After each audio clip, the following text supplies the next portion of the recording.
Hello, my name is Bill Blake, and today I'd like to talk with you about something that can often be controversial.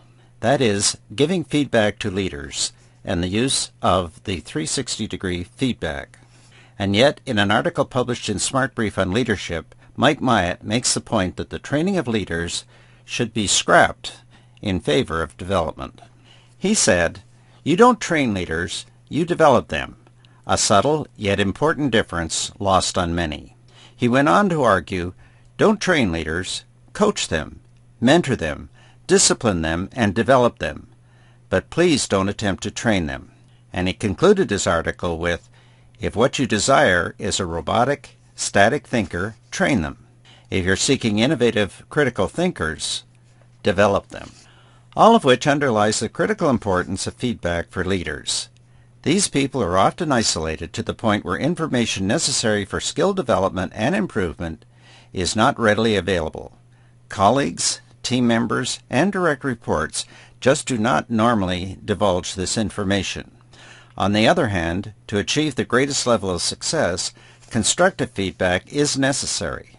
But the feedback must be constructive, and it must be related to the improvement of performance. Which brings us to 360-degree feedback, what it is and what it is not.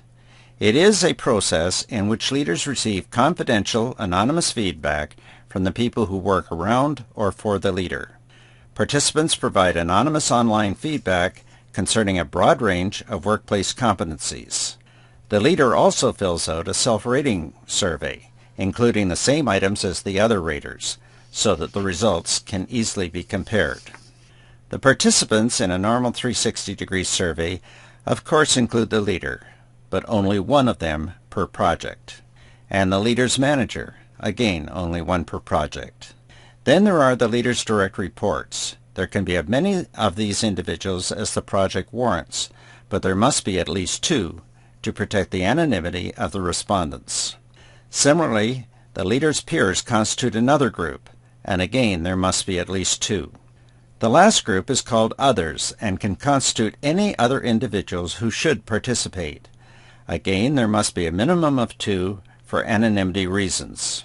The final report identifies the groups, not the individuals. The feedback process normally followed is, first of all, the decision to proceed. In this process, all the decision makers should be involved. The next step is to choose the raters. In the best case scenario, the raters should be chosen cooperatively by the leader and his or her manager. Then the raters should be briefed on the process. Sometimes the reason the project gets bogged down is that the raters do not understand what they're doing and/or the reason for the exercise. The surveys are normally completed online, and the results are published in a printed report provided to the leader and his or her manager.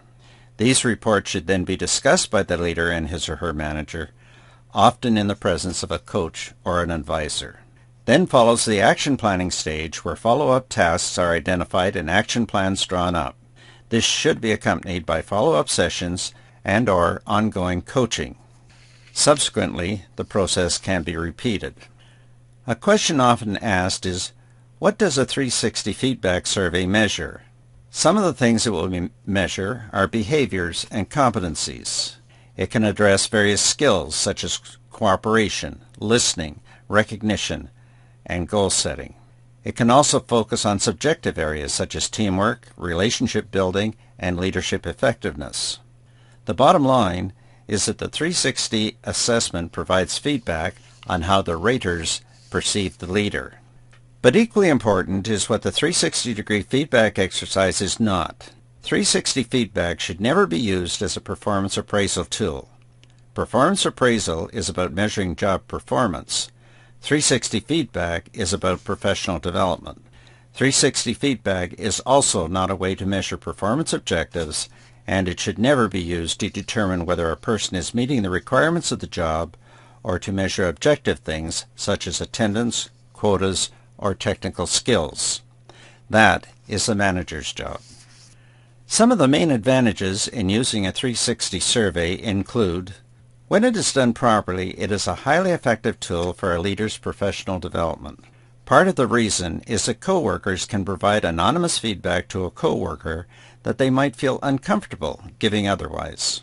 This avoids the situation where leaders can be judged on perceptions they are not even aware of.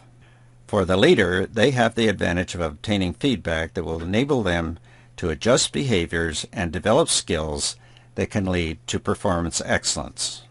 Simply put, to reach their potential, leaders require this feedback. And so, thanks for watching our short video. And remember, if you would like further information on 360 Feedback for Leaders, please visit our website, www.360feedbackandmore.com. Good luck on your journey.